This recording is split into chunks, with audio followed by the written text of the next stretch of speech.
السلام عليكم ورحمة الله وبركاته. اللهم صل وسلم وبارك على سيدنا محمد وعلى آله وصحبه وسلم. ازيكم يا حبايبي، عاملين ايه؟ يا رب دايما تكونوا بخير وصحة وسعادة يا رب. ان شاء الله النهاردة جاية لكم بوصفة جديدة من وصفات المطبخ. عاملة لنا ايه النهاردة يا وصفات؟ عاملة لكم صينية البطاطس بشرايح الكوسة مع الفلفل الألوان بطريقة جديدة وجميلة جدا، مع كمان الرز بالشعرية. طب ما يلا بينا نشوف الطريقة الجميلة دي اتعملت ازاي خطوة بخطوة. يلا بينا على المطبخ. استنوا، ما تنسوش تشتركوا في القناة وتفعلوا الجرس ولايك وشير ليوصل لكم مني كل جديد من إشعارات وصفات المطبخ. بحبكم في الله. يلا بينا يلا بينا على المطبخ، يلا بينا.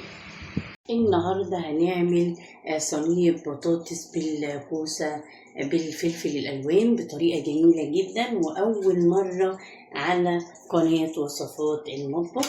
أول حاجة أنا جبت صينية، هحط فيها معلقتين زيت صغيرين، وهحط معلقة زبدة كده،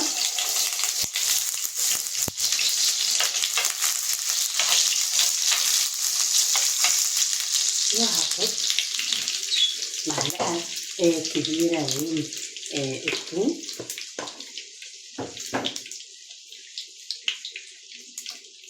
كده. طبعا أنا قلت لكم الثوم ده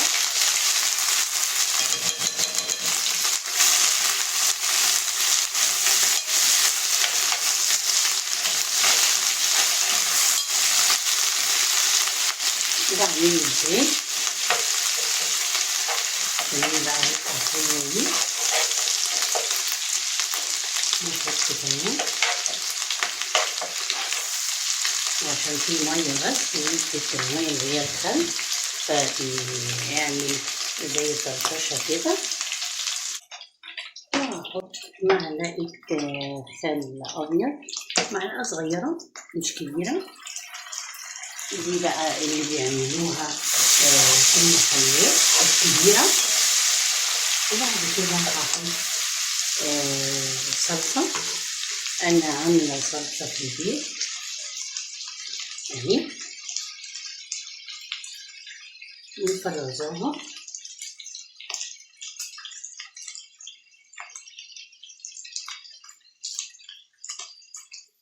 بسم الله الرحمن الرحيم.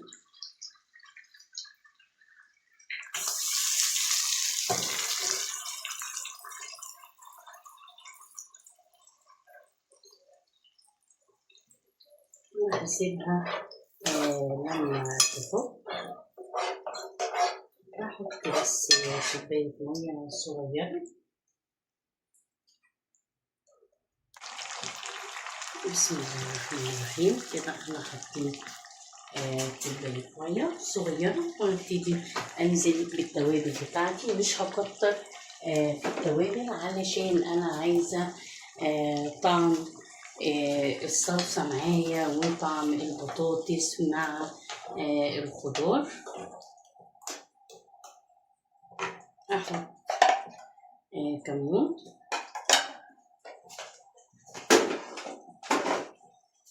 وهحط فلفل اسود،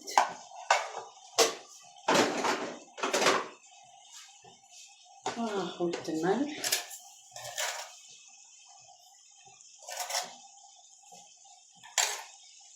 ولو عايزة تحطي مرقة براحتك حطي.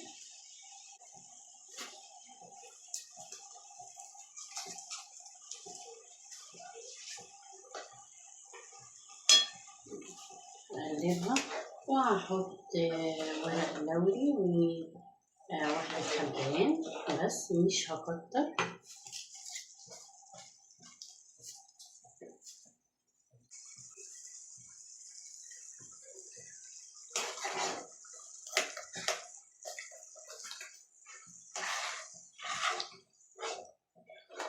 كده تمام. هحط البطاطس بتاعتي أنا غسلاها وحطاها في مية نقعيها. بسم الله.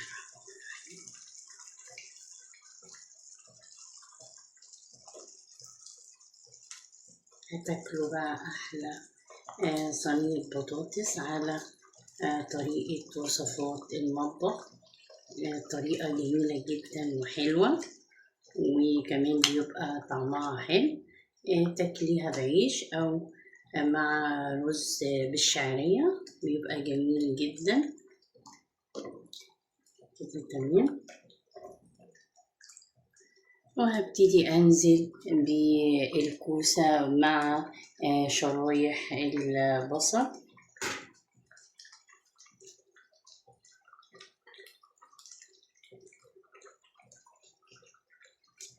ريحتها بجد جميلة، ريحتها حلوة قوي.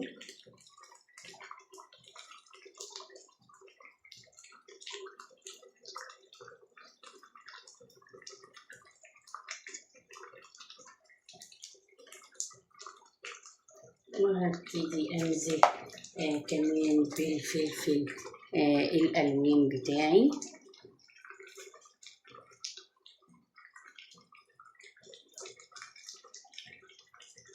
هنا حطيت الفلفل الأحمر، وبعد كده الفلفل الأخضر، وبعد كده هحط الأصفر، وهحط شرايح طماطم على الوش. بسم الله الرحمن الرحيم. هحط كده شرايح الطماطم. ممكن بعد ما تتغلوى كده تحطيها تحت الشواية تاخد وش، بتبقى جميلة جدا إن شاء الله.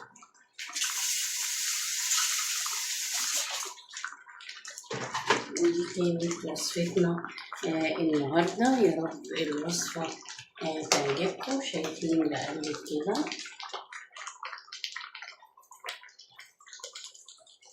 بالراحة كده علشان الصلصة تخش في كل حاجة، وأبتدي أغطيها. أسيبها من 10 دقايق ل15 دقيقة. هتبقى معاكي جميلة جدا إن شاء الله. وبرضو نقلبها علشان ما تلزقش مننا من تحت، عشان البطاطس بتستوي بسرعة. شايفين بقى الجمال أو الحلاوة بتاعتنا اهي كده. تمام. اغطيها وابتدي اعمل الرز بتاعنا. واللي وصل معايا لغايه هنا ما ينساش يا حبايبي يشترك في القناه ويفعل زر الجرس ولايك وشير علشان نوصل ونبقى عيله كبيره. بحبكم في الله. وهنا حطيت حله على البوتاجاز. هحط برضو معلقه زيت. انا بحب ان انا احط زيت وزبده او زيت وسمنه علشان بتخفف نسبه كوليسترول.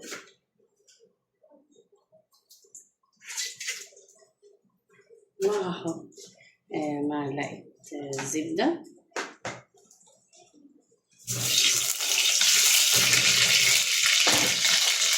وهحط الشعريه.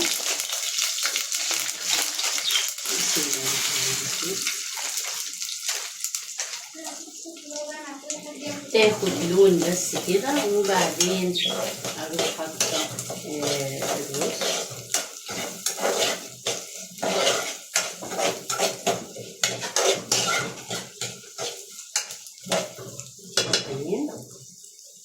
انا عايزه الشعريه كلها تاخد لون معايا، وكمان البطاطس استوت معايا. هطفي عليها النار علشان ما تتهريش مني. هي وهي بتاخد من 10 دقايق ل12 دقيقة أو ربع ساعة بالكتير أوي، ما تاخدش أكتر من كده على حسب نوع البطاطس، علشان في نوع بطاطس بيستوي بسرعة بتبقى جميلة جدا. صينية البطاطس بالطريقة دي جربوها إن شاء الله هتعجبكم، وغدا سهل وبسيط وعلى قد الإيد. وانتي بقى يا ست يا شاطرة فكري كده كل يوم تعملي فكرة جديدة وطريقة جديدة للأكل علشان محدش يمل ولا يزهق. ممكن تعملي صينية البطاطس بكذا طريقة وبكذا فكرة وبكذا شكل كمان، يبقى شكلها حلو قوي. ممكن تبقى مضلعة وممكن تبقى مكعبات، ممكن تعمليها بكذا شكل، ممكن طرنشات زي ما احنا عاملينها كده زي ما تحبي كده. تمام. ادانا اللون الذهبي. هبتدي انزل بالرز كده. تمام.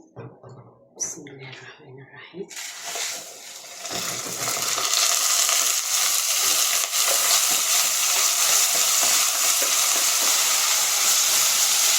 وانتي بتحطي الرز دايما اهدي النار علشان يجي الارتفاع، تقلبيها كده علشان الرز ياخد يشرب السمنة والزيت كده. تمام. وابتدي احط المية، مقدار المية هو مقدار الرز، ما بزودش ولا بقلل. هحط المية بتاعتنا بسم الله الرحمن الرحيم كده. تمام. وهحط الملح اللي بتحطيه حسب الرغبة بتاعتك، يعني براحتك. انا حطيت معلقة.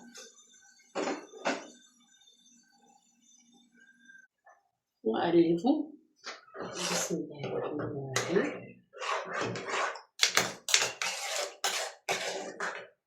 أنا عملت لكم طريقة الرز بالشعرية كذا مرة علشان اللي لسه أول مرة بتخش المطبخ تبقى عارفة هي بتعمل ايه. ودلوقتي أغطيه، وأول ما يغلي معايا أبتدي أهدي النار عليه وأحطه تحت الشياطة يستوي براحته. وهنا كمان صينية البطاطس استوت معايا. شايفين بقى الحلويات بتاعتنا، ايه الجمال ده وايه الحلويات دي. شايفين حاجة كده تفتح النفس. شايفين الحلويات، ايه الجمال ده وايه الحلاوة دي.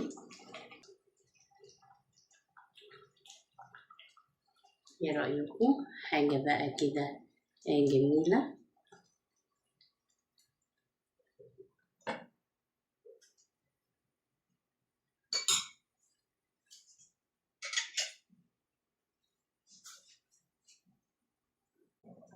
وبكده خلصنا وصفة النهاردة. يا ريت اللي وصل معانا لغاية هنا ما ينساش يشترك في القناة ويفعل الجرس ويكتب لي كومنت حلو يسعدني ويصلي على النبي في الكومنتات. ربنا يا رب ما يحرمنيش منكم، ومتشكرة على التعليقات الجميلة بتاعتكم. ولو عايزين أي وصفة اكتبوا لي في الكومنتات وانا اعملها لكم في الوصفة الجاية ان شاء الله. ودلوقتي الرز كمان اتشرب، هحط تحتيه الشياطة بعد كده اقدمها لحضراتكم اكلة على قد الايد. يا رب الوصفة النهاردة تعجبكم. وكمان الرز اتشرب معانا، هسيبه يستوي وبعد كده هقدمها لحضراتكم. ودلوقتي طلعنا صينية البطاطس بالشرايح الكوسة بالفلفل الألوان وشرايح الطماطم، جميلة جدا وبطريقة حلوة. شايفين شكلها جميل جدا، وكمان طعمها وريحتها في منتهى الجمال مع الرز بالشعرية بطريقة جميلة. ودي كانت وصفتنا النهاردة، يا رب الوصفة النهاردة تعجبكم. ويا ريت يا حبايبي تشتركوا في القناة وتصلوا على النبي في الكومنتات وتكتبوا لي كومنت حلو يسعدني. بصراحة أنا بحب التعليقات بتاعتكم، جميلة جدا وكلامكم جميل جدا، بيسعدني بيخليني أعمل فيديوهات أكتر. بحبكم في الله، وأشوفكم في فيديو تاني إن شاء الله مع وصفة جديدة وعلى قد الإيد. بحبكم في الله، والسلام عليكم ورحمة الله وبركاته.